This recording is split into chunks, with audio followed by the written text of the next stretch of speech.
1 मई से 18 साल से ज्यादा उम्र के लोगों को वैक्सीनेशन लगना शुरू हो जाएगा। उसके लिए आज से रजिस्ट्रेशन शुरू हो जाएगा। ये रजिस्ट्रेशन क्यों जरूरी है, देखिए और समझिए हमारी इस रिपोर्ट के अंदर। अब तक 45 साल से ऊपर के लोगों को वैक्सीन लगाई जा रही थी, जिसके लिए वैक्सीन सेंटर के बाहर कई शहरों में लंबी लंबी कतारें लग रही थी। 1 मई से 18 साल से ज्यादा उम्र के सभी लोगों का टीकाकरण शुरू हो जाएगा। ऐसे में वैक्सीनेशन सेंटर पर भीड़ बढ़ने की आशंका है।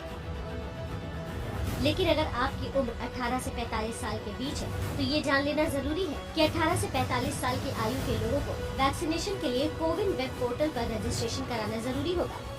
रजिस्ट्रेशन के साथ वैक्सीनेशन के लिए समय लेना होगा और तय समय पर ही सेंटर जाना होगा।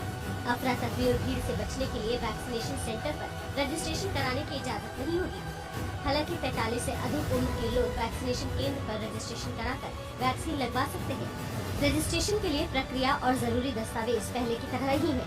यहाँ एक बात और गौर करने वाली है, कोविन पोर्टल पर वैक्सीन के प्रकार और उनकी कीमतें भी नागरिकों के लिए मौजूद रहेंगी। रजिस्ट्रेशन के समय ही ये चुना जा सकता है कि कौन सी वैक्सीन लगवानी है।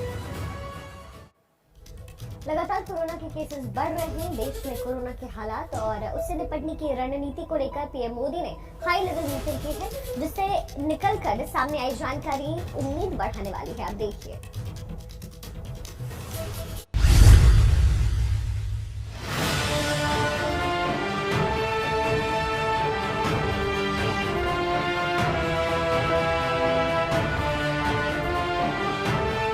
देश भर में ऑक्सीजन की कमी के बीच एक बड़ी और बेहद अच्छी खबर यह है कि देश में ऑक्सीजन का उत्पादन बढ़ गया है। देश में लिक्विड मेडिकल ऑक्सीजन का उत्पादन बढ़कर 8,922 मीट्रिक टन प्रतिदिन हो गया है।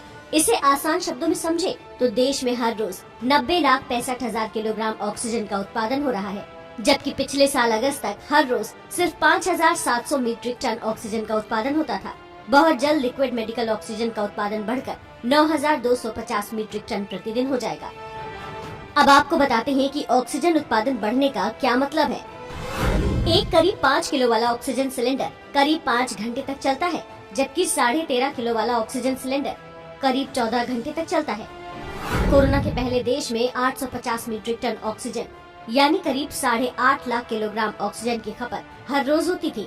लेकिन मौजूदा हालात में 18 अप्रैल को सबसे ज्यादा 4,300 मीट्रिक टन ऑक्सीजन की खपत हुई, यानी एक दिन में करीब 43.5 लाख किलो ऑक्सीजन की खपत हुई। भारत अब रोजाना इससे दोगुनी ऑक्सीजन उत्पादन कर रहा है। पहले अस्पतालों में 3 दिन का ऑक्सीजन बैकअप होता था, लेकिन फिलहाल ज्यादातर अस्पतालों में बैकअप या तो है ही नहीं या फिर एक दिन से भी कम का है। लेकिन ताज़ा उत्पादन क्षमता से ये किल्लत खत्म होने की बड़ी उम्मीद है। अब एक नजर डालिए कि किस राज्य का कितना कोटा है। महाराष्ट्र का कोटा 1,646 से बढ़ाकर 1,661 मीट्रिक टन कर दिया गया है। वहीं दिल्ली का ऑक्सीजन कोटा 378 से बढ़ाकर 480 मीट्रिक टन हो गया है। इसी तरह यूपी का ऑक्सीजन कोटा बढ़ाकर 791 से 753 मीट्रिक टन कर दिया गया है। मध्य प्रदेश का कोटा था 445 मीट्रिक टन, जो अब 543 मीट्रिक टन हो गया है। अब उत्पादन बढ़ने से राज्यों को उनकी जरूरत के मुताबिक जान बचाने वाली गैस की सप्लाई हो सकेगी।